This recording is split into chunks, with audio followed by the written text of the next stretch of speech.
the New Orleans Saints.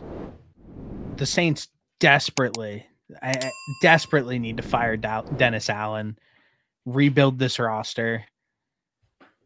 They have honestly been needing to rebuild this roster since Drew Brees and Sean Payton have left. They do. I mean, it's just, and then on top of it, you signed Derek Carr. That was an absolutely brutal move.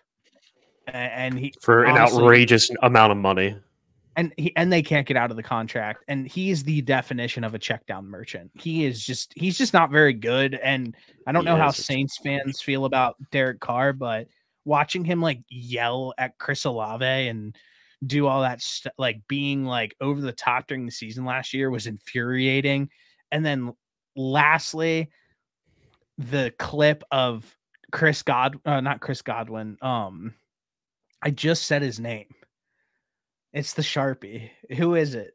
Who's their what's their wide receiver? Alvin Kamara? No, Chris Olave? Yeah, I just said his name.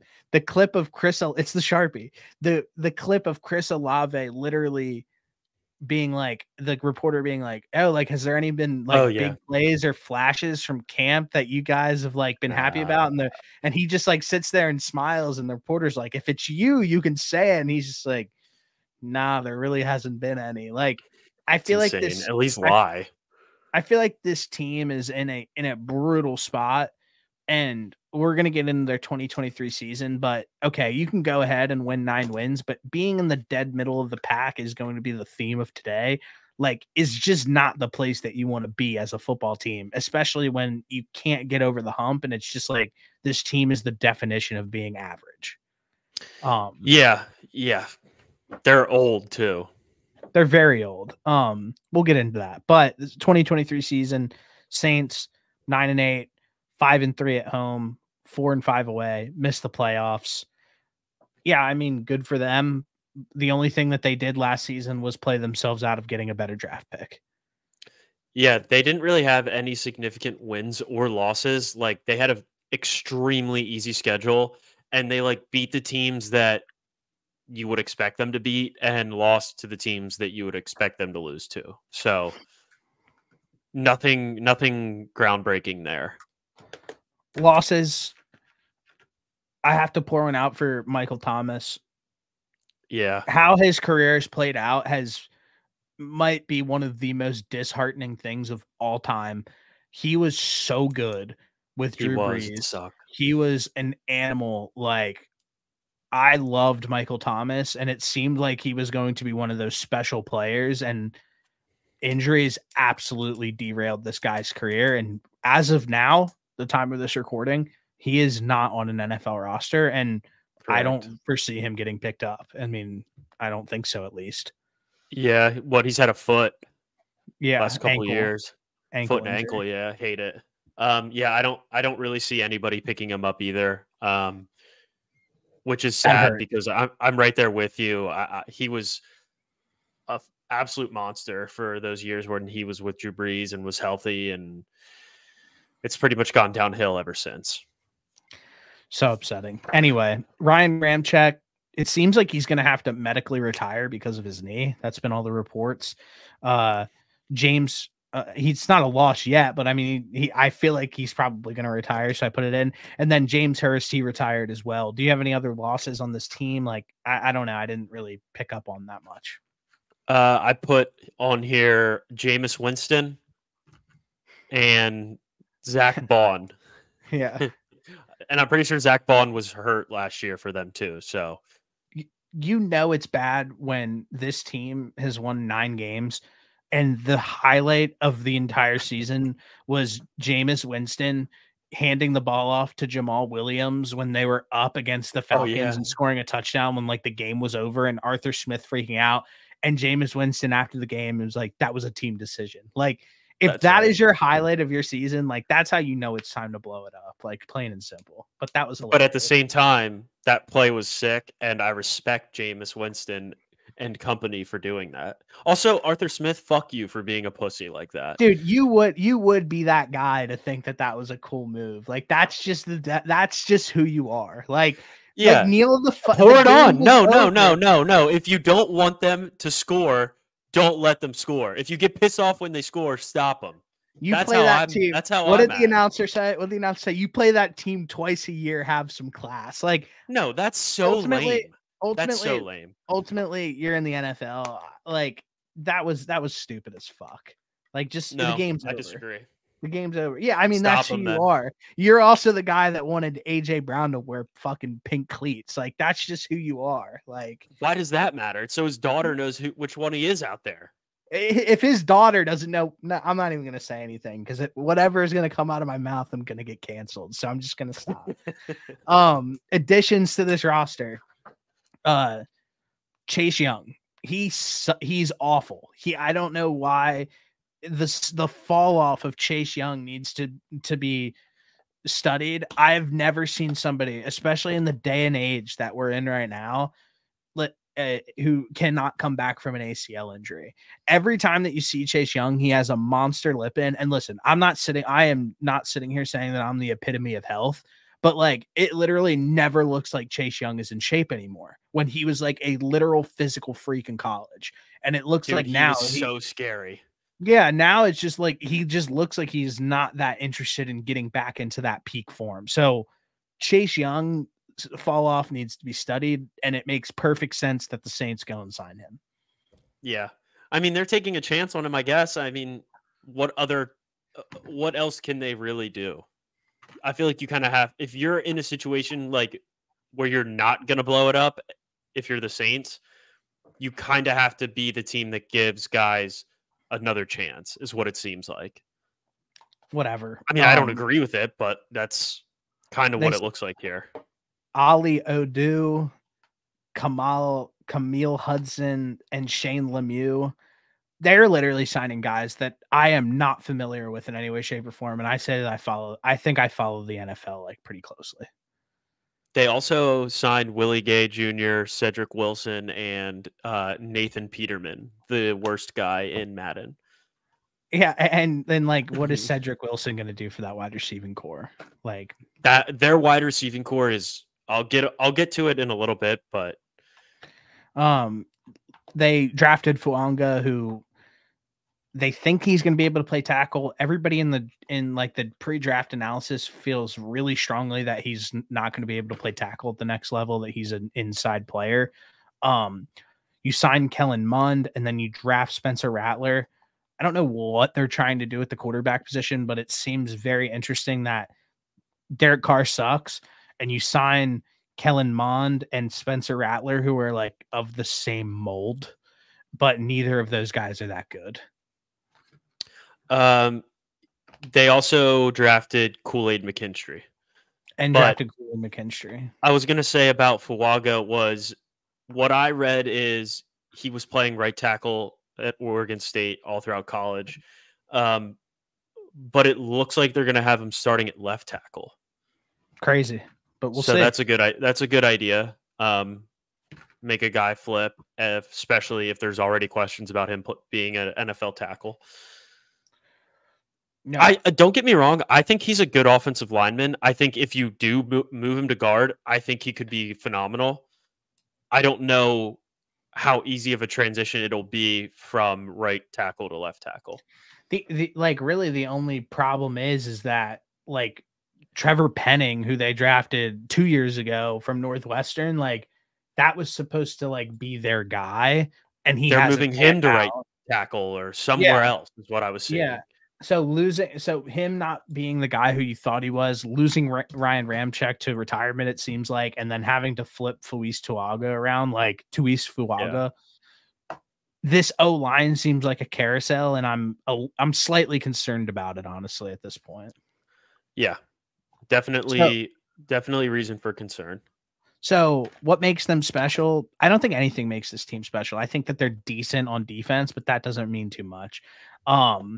Do you have anything that makes them special? I'd rather get into their weaknesses, and you can talk. It sounds like you want to talk about the wide receiving core.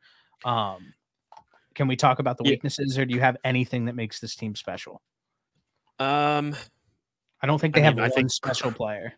I think Chris Olave is pretty good. Okay. I mean, I don't think some of the guys that they have on defense are bad. They're just like past what they used to be. Yeah, they're decent. I don't think decent I don't think Tyrann Mathieu's bad, but I still think he's a decent NFL player, but he's past his prime. Demario Davis had a good season last year. Like I still think he's good, but he's past his prime. Correct. Cam Jordan. Cam Jordan, Marcus Lattimore. So Marshawn Lattimore, sorry. They've got like decent names. They're just like past their prime. And they do, but like the problem is that they're not able to figure out like, hey, this team has run its course. Like almost being able to look at yourself in the mirror and realize that this team has run its course is like mature in a way, and being like, we got to move on from Marshawn Lattimore. Let's get rid of him. This is going to be the most that we're ever going to be able to get for him from like a value standpoint. But like as of now, I don't really know what he fetches you on the open market because he has been injured the last 2 seasons. So basically they needed to do what the Bills did this offseason. Correct. And I don't think that they're able to do so. So yeah, I think that this defense is decent, but if you looked at me and said, man, Cam Jordan really fell off the cliff and so did Tyrann Mathieu, I wouldn't be shocked. Oh no, I don't think they're same with Demario Davis. Correct. I'm not gonna say that they're gonna go out all 3 of them and have career years, but like there could be worse options that they have. That's fair. And go ahead and talk about the wide receivers because it seems like you had something you wanted to bring up about them. Yeah, I think the wide receiving core is going to be a very big issue for this team moving forward. They have Chris Olave, like I said, but after that, it's like Rashid Shaheed is their slot. I don't even know who this other Perry? guy is. A.T. Perry, yeah. He's another one, and then they've got Jawan Johnson at tight end. He's hurt.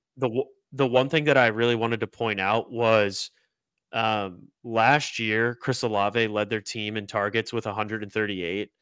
Alvin Kamara was the next highest receiver as far as targets go with 86. And how many games did he miss?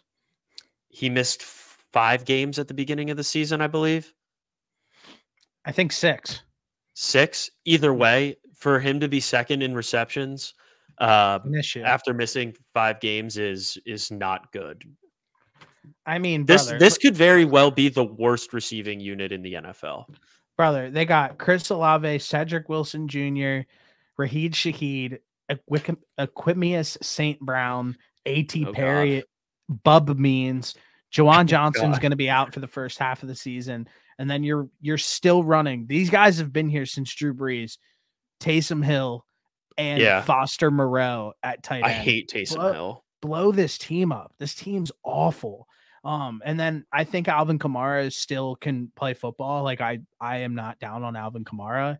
It's just like, so Alvin Kamara, Jamal Williams, Kendre Miller, it just feels like Kamara is like almost like worn out his welcome in a way. Like I know that the team probably loves him. I know the city probably loves him, but for him and his career, like go somewhere. Like I want to almost see him play somewhere different at this point because him being on the Saints, like it's really not doing anything for the Saints and it's really not doing anything for him either.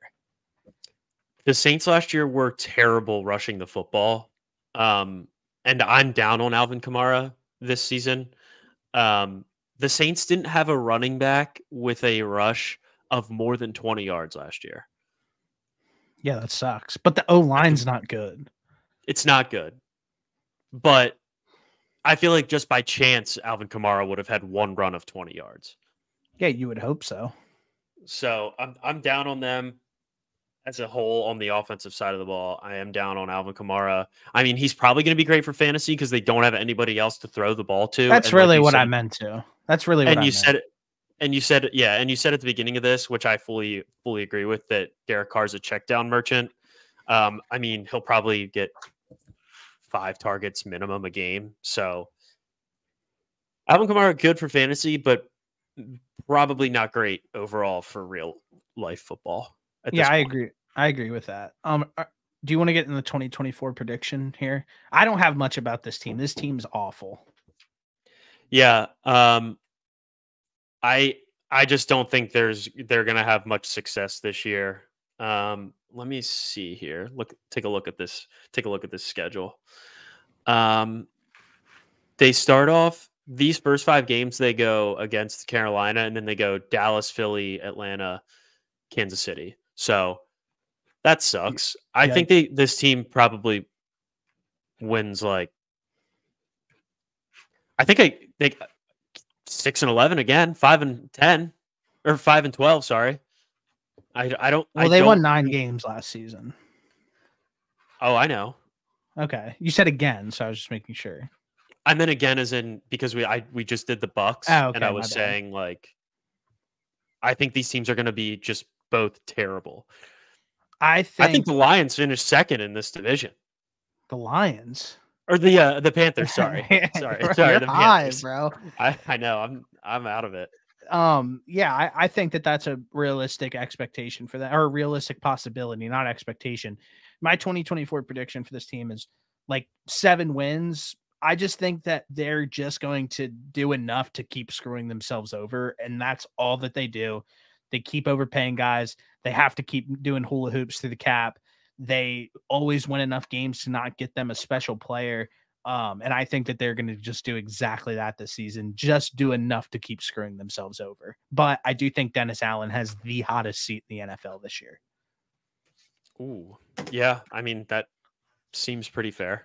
Like if the first half of the season goes poorly for them, nobody's talking about it, but he is odds on favorite. I think it's between him and Sirianni is first coach fired. Because if the Eagles obviously start off slow, he's first coach fired.